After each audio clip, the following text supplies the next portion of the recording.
நம்ம என்னதான் வீட்டில் சிக்கன் 65 செஞ்சாலும் எல்லாம் ரோட்டு கடைக்கு தான் போவாங்க. பட் அந்த ரோட்டு கடையில் செய்கிற சிக்கன் 65 நான் சொல்லித்தரேன். வாங்க வீடியோக்குள்ளே போகலாம். முதல்ல சிக்கன் நல்லா வாஷ் பண்ணிக்கோங்க. வாஷ் பண்ணிவிட்டு தேவையான அளவுக்கு தயிர் ஊற்றிக்கோங்க. அதாவது 1 டேபிள் ஸ்பூன்லேருந்து 1 1/2 டேபிள் ஸ்பூன் போடுங்க. அதுக்கு மேலே போட வேணாம். அடுத்தது மிளகாத்தூள் போட்டுக்கோங்க. 1 டேபிள் ஸ்பூன் மிளகாத்தூள் போட்டுக்கோங்க.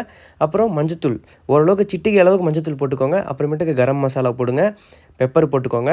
நெக்ஸ்ட்டு இஞ்சி பூண்டு விழுதெல்லாம் போட்டுக்கோங்க. அப்புறமேட்டுக்கு ஜீரகத்தூள் கொஞ்சமாக ஜீரகத்தூள் போட்டால் போதும். கரம் மசாலா மறக்காமல் கொஞ்சம் சேர்த்திக்கோங்க. அதுக்கப்புறம் கார்ன்ஃப்ளவர் மாவு நல்லா மலை சாரல் மாதிரி நல்லா தூவி விட்டுக்கோங்க. தூவி விட்டுட்டு நல்லா ஒரு நிமிஷம் கலக்க ஆரம்பிச்சிருங்க. லைட்டாக தண்ணி விட்டால் போதும். மேக்ஸிமம் சிக்கன்லேயே தண்ணி இருக்கும். ஸோ நல்லா கையில் போட்டு நல்லா பிரட்டி எடுத்துக்கோங்க.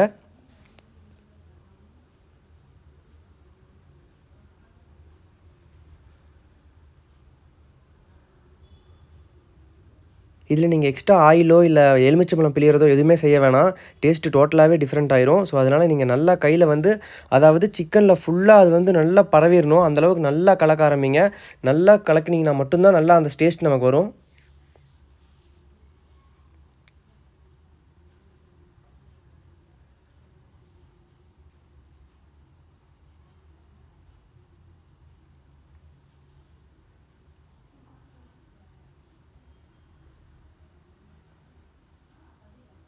இந்த அளவுக்கு கலக்கிக்கோங்க. கலக்கி முடிச்சதுக்கப்புறம் நல்லா ஒரு அரை மணி நேரத்துக்கு நல்லா ஊற வச்சுருங்க.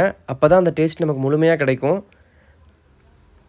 அதுக்கப்புறம் எண்ணெய் காய வைங்க. அதாவது நீங்கள் ஹை ஃப்ளேமில் வச்சு காய வச்சிடவே கூடாது. ரொம்ப சிம்மில் தான் இருக்கணும் அடுப்பு. சிம்மிலேயே எண்ணெய் காயணும்.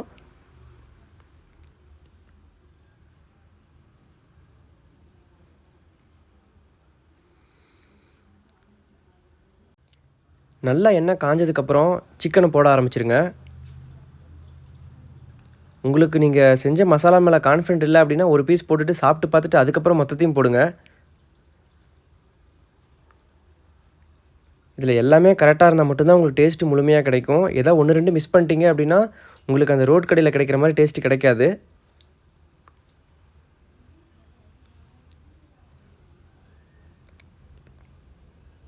நல்லா வேக வச்சுருங்க. சிம்மிலேயே வச்சு நல்லா வேகணும். இதில் நீங்கள் கருவேப்பிலையை கூட நீங்கள் கிள்ளி போட்டுக்கோங்க. இன்னுமே டேஸ்ட் நல்லா உங்களுக்கு அதிகமாக ஃப்ளேவராக கொடுக்கும் அது.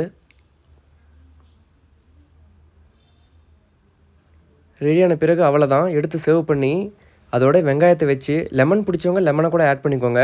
நல்லா பூ மாதிரி நீங்கள் நல்லா ஒரு ரோஸ்ட் மாதிரி வேணும் அப்படின்னா இன்னும் கொஞ்சம் நேரம் விட்டு எடுக்கலாம். இல்லை ஓரளவுக்கு உங்களுக்கு நல்லா ஒரு பூ மாதிரி வேணும் அப்படின்ற மாதிரி நினச்சிங்க அப்படின்னா நல்லா வெந்ததுக்கப்புறம் எடுத்துருங்க. வெங்காயத்தோடு வச்சு டேஸ்ட்டு சாப்பிட்டு பாருங்கள். சும்மா வேறு லெவலில் இருக்கும். நான் செஞ்சு முடிச்சோடனேயுமே நான் எடுத்து கீழே வைக்கிறதுக்குள்ளே மொத்தமாக காலி ஆயிடுச்சு. ஏன்னா அந்தளவுக்கு சூப்பராக இருந்துச்சு. ட்ரை பண்ணிவிட்டு எப்படி இருந்துச்சுங்கிறத கமெண்ட் பாக்ஸில் கமெண்ட் பண்ணுங்கள். நம்ம சேனலுக்கு புதுசாக வரவங்க மறக்காமல் சப்ஸ்கிரைப் பண்ணி சப்போர்ட் பண்ணுங்கள்.